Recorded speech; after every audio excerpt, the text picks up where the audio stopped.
Amém, glória a Deus. Vamos então ouvir um pouco do recado de Deus nessa noite. Eu gostaria que você que está nos assistindo na sua casa e nós que estamos aqui, vamos abrir as nossas Bíblias, por gentileza. Hebreus, no capítulo 1, e vamos proceder à leitura do verso 1 até o verso 4. Hebreus, capítulo 1, do verso 1 até o verso 4. Você na sua casa pode pegar a sua Bíblia ou o celular e ler também conosco, nós que estamos aqui. Vamos ficar em pé em reverência à palavra de Deus. Diz assim a Bíblia, a palavra de Deus. Havendo Deus outrora falado, muitas vezes e de muitas maneiras, aos pais, pelos profetas, nesses últimos dias nos falou pelo Filho, a quem constituiu herdeiro de todas as coisas, pelo qual também fez o universo. Ele, que é o resplendor da glória e a expressão exata do seu ser, sustentando todas as coisas pela palavra do seu poder. Depois de ter feito a purificação dos pecados, assentou-se à direita da majestade nas alturas, tendo se tornado tão superior aos anjos, quanto herdou mais excelente nome do que eles. Amém? Vamos orar? Ó Pai, nós te louvamos, te adoramos. Obrigado pelo louvor, adoração a Ti. Obrigado porque o Senhor nos permitiu estar aqui em torno, em volta à Tua palavra. Imprima em nosso coração o teor da Tua palavra, que é pura, rica e verdadeira. Fale e ministre nossos corações. Nos colocamos diante de Ti para ouvir a Tua voz. Fale a cada um de nós que estamos aqui no templo, no santuário, as famílias, os irmãos que estão em casa, que o Senhor possa então, nesse momento, através da Tua palavra, falar ao nosso coração. É o que nós queremos, ó Deus, em Teu nome e em nome de Jesus. Amém, amém e amém. Você pode se sentar, por gentileza? Você em casa deve estar sentada, talvez, quem está em casa. Hebreus não se trata simplesmente de uma carta, uma epístola, como nós conhecemos. Hebreus é uma homília, ou seja, um tratado teológico ou um grande sermão expositivo. Chamamos de carta porque dessa forma está compilada aqui na Bíblia, porque ela foi enviada por mensageiros a uma comunidade que tinha o nome de Hebreus. E eram esses irmãos crentes que estavam dispersos fora da Palestina. Provavelmente na região da Itália ali, que constava essa localidade, dessa comunidade chamada Hebreus. O autor refere-se à sua obra aqui como uma resumida palavra de exortação.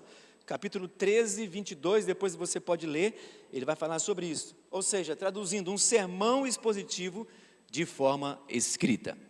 Ele, o autor, era perito nos estilos literários gregos.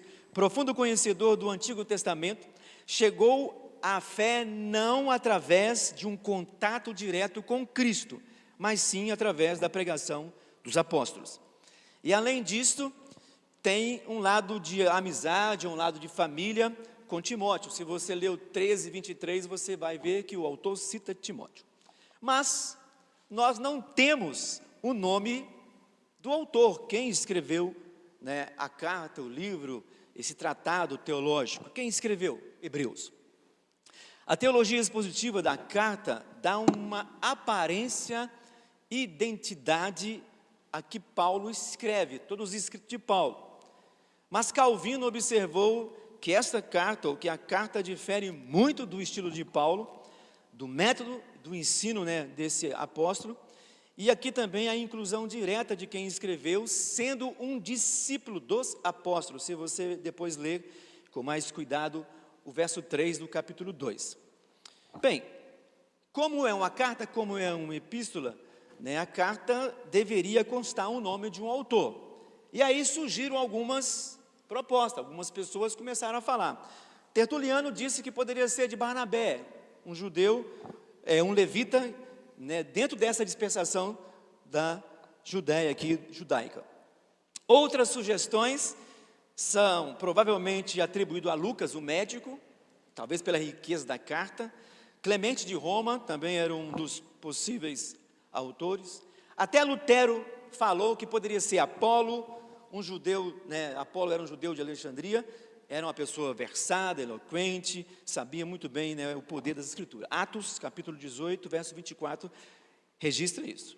Mas, enfim, né, os registros não nos mostram aqui dessa forma quem realmente escreveu essa carta e esse livro.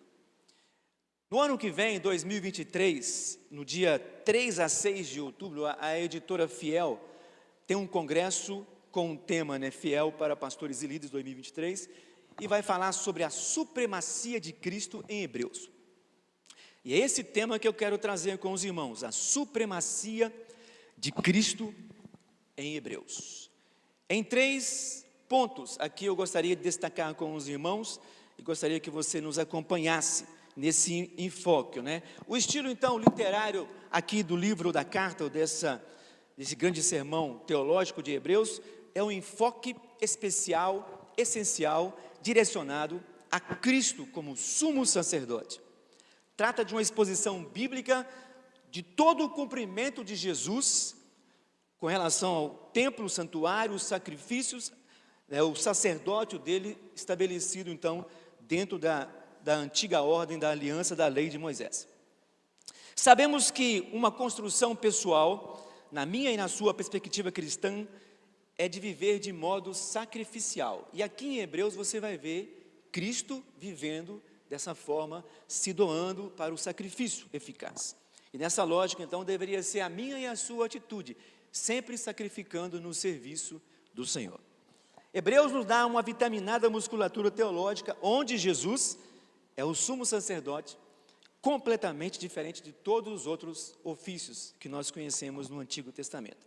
Então vamos destacar aqui 3 pontos dentro dessa supremacia de Cristo em Hebreus. Primeiro ponto, Cristo é o Criador de todas as coisas. Capítulo 2, verso 8, se você puder olhar comigo no verso 8 do capítulo 2, está escrito assim: todas as coisas sujeitaste debaixo dos seus pés. Ora, desde que lhe sujeitou todas as coisas, nada deixou por fora do seu domínio. Agora, porém, ainda não vemos todas as coisas a eles sujeitas. Então, ele detém o domínio de todas as coisas. Nada está fora do controle de Deus. Nem o que vai acontecer o ano que vem, no Brasil, no mundo. Tudo está sob o domínio de Deus. Então, Jesus, ele foi coroado com toda a glória pelo Pai, como também sumo sacerdote, idôneo, compassivo das nossas fraquezas. É por isso que ele se fez, então, esse sacerdote idôneo e compassivo, para cuidar das minhas fraquezas. Olha o capítulo 4 e o verso 15 e 16 aqui de Hebreus. Capítulo 4, e vamos para o verso 15 e 16. Porque não temos sumo sacerdote que não possa compadecer-se das nossas fraquezas. Antes, foi ele tentado em todas as coisas, à semelhança, mas sem pecado.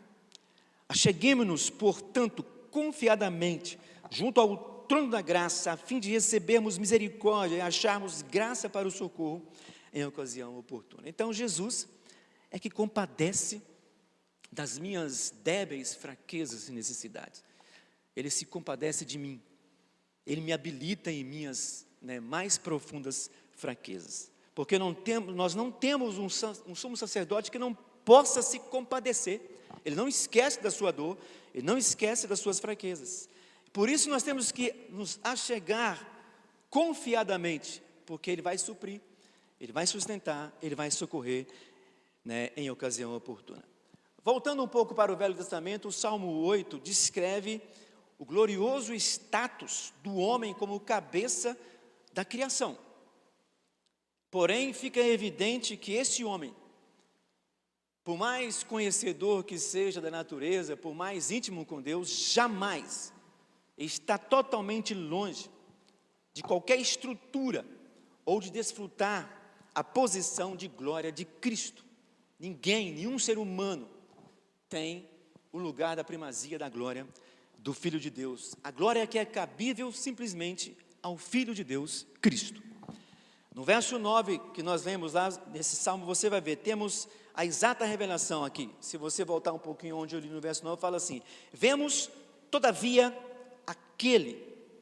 Vemos todavia aquele. Aquele quem? Jesus, que tem a coroa e toda a honra e toda a glória.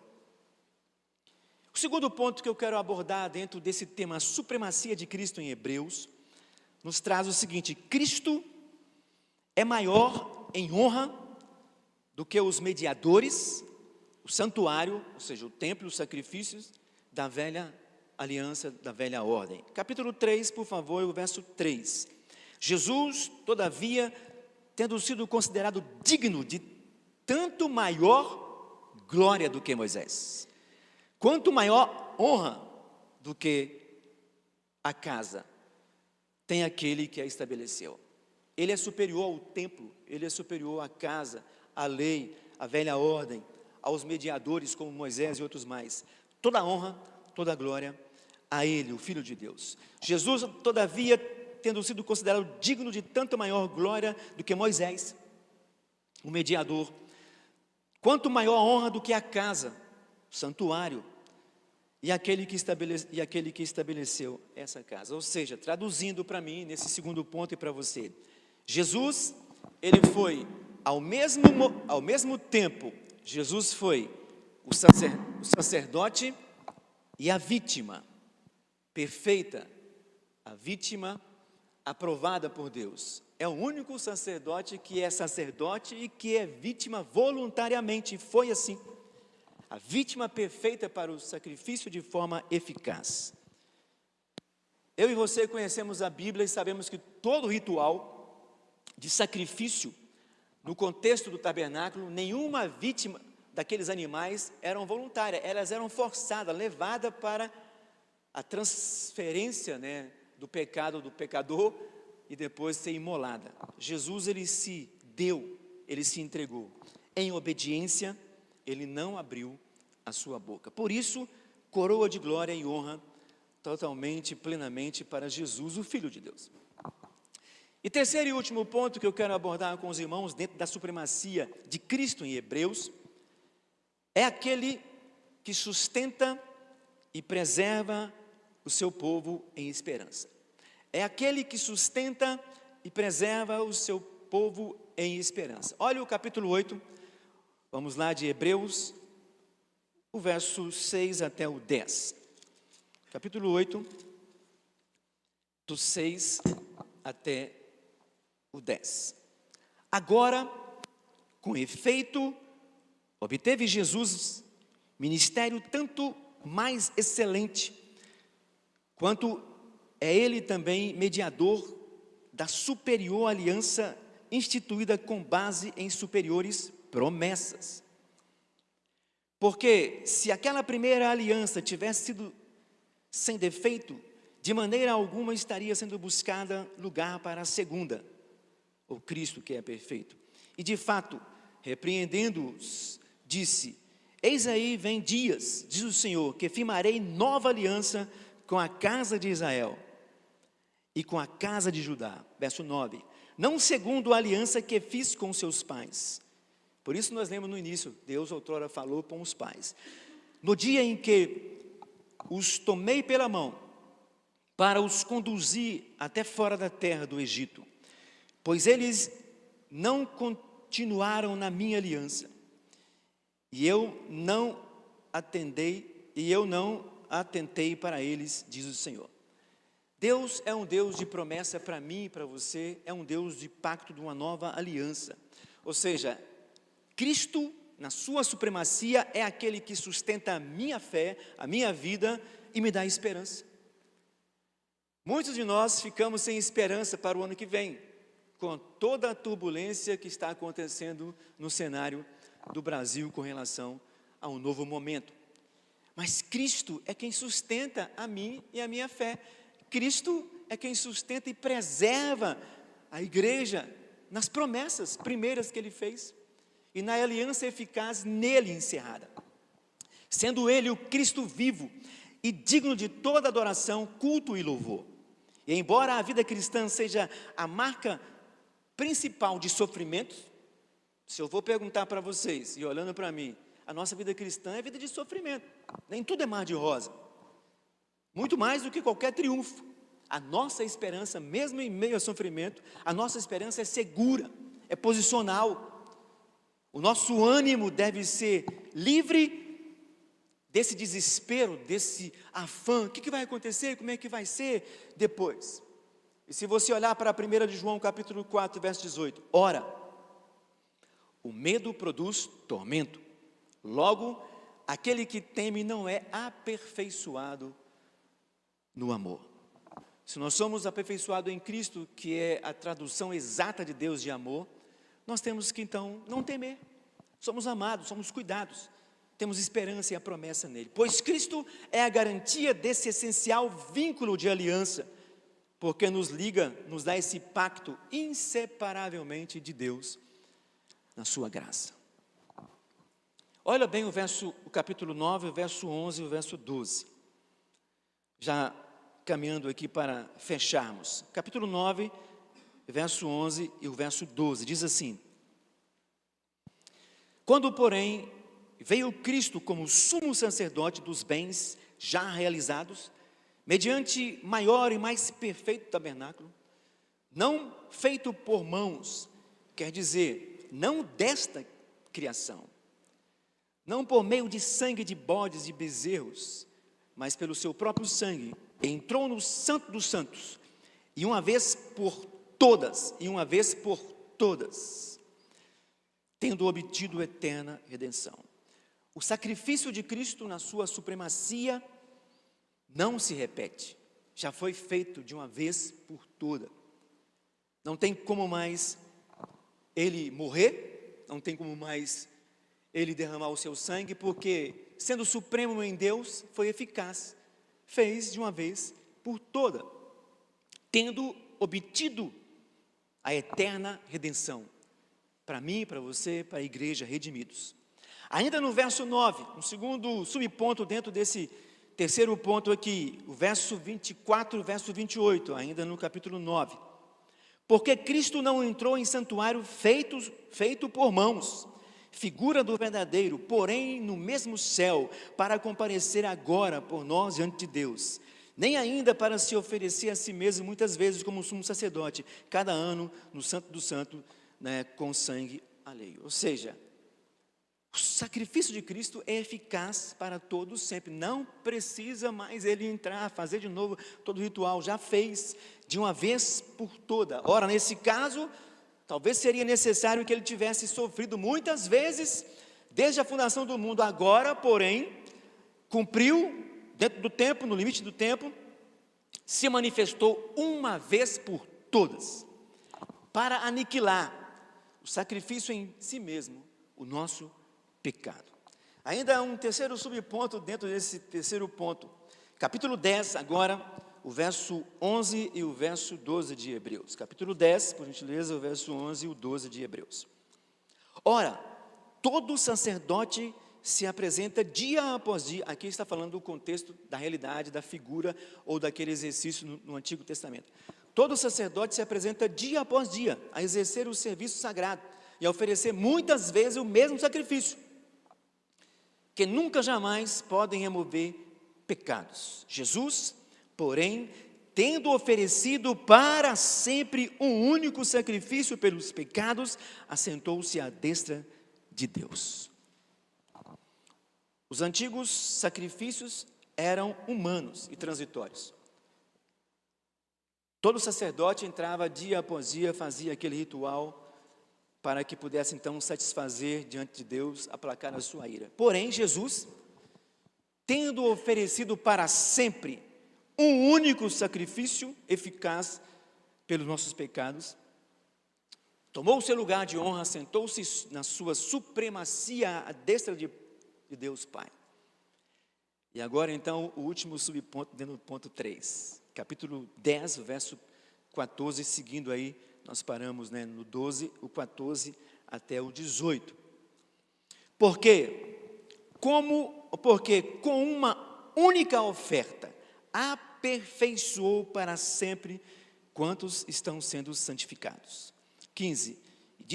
E disto nos dá testemunho também o Espírito Santo, porquanto, após ter dito, esta é a aliança que farei com eles, depois daqueles dias, diz o Senhor, porei no seu coração as minhas leis e sobre a sua mente as escreverei. Acrescenta, também de nenhum modo me lembrarei dos seus pecados e das suas iniquidades para sempre. Ora, onde há remissão destes, já não há oferta pelo pecado. Cristo não precisa repetir o que ele já fez de forma eficaz para sempre, para cada um de nós.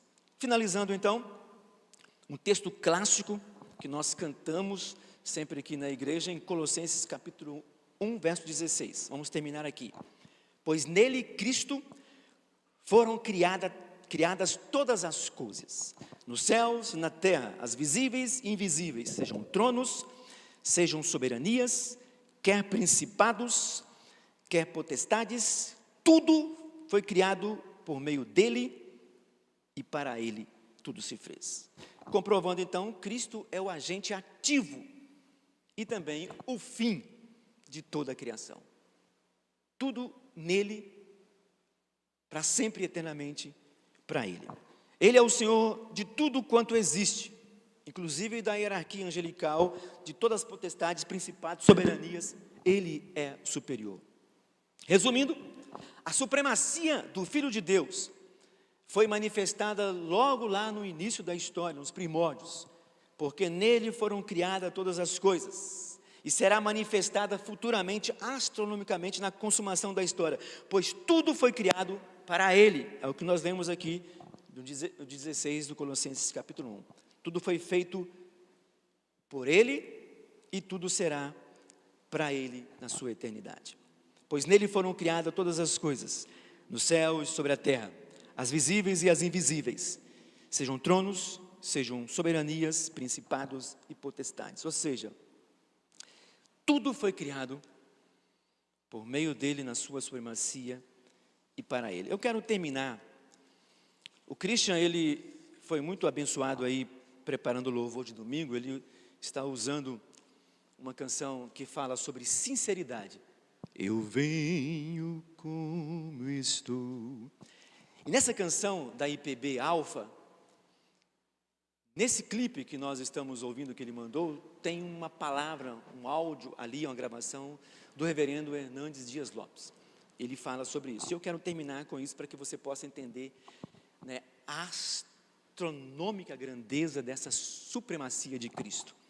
O reverendo Hernandes falou assim nessa canção, a sinceridade, da IPB lá, Alfa.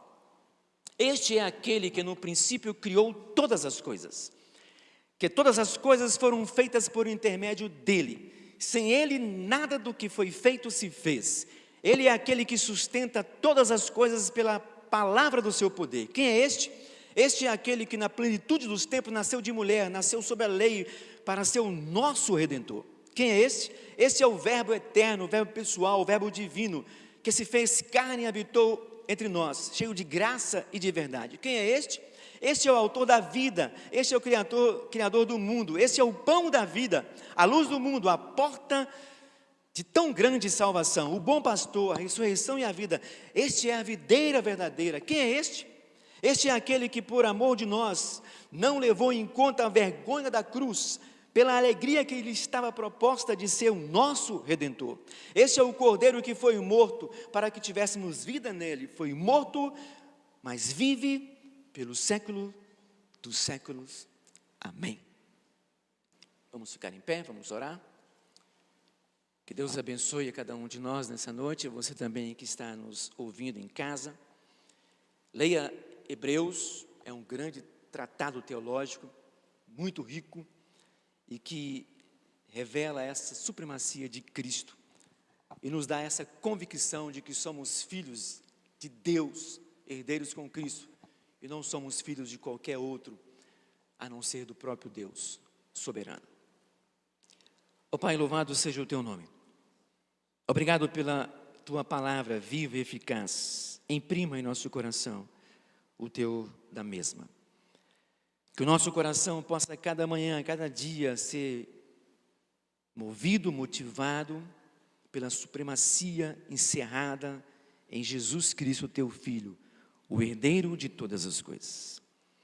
E que nós possamos entender essa exata expressão e continuarmos a valorizar isso como igreja, como filhos, como servos, nas promessas que o Senhor tem para nós, através desse sacrifício eficaz, que nos colocou de pé, nos tirou do império das trevas e nos deu um nome, um lugar, uma aceitação no coração do Pai. Nos abençoe, ó Deus, em Teu nome, ó Deus, e em nome de Jesus. Amém, amém e amém. Deus abençoe você, obrigado pela sua sintonia conosco, e vamos então passar a nossa torre de oração, em nome de Jesus. Boa noite a todos que estão nos assistindo, vamos orar.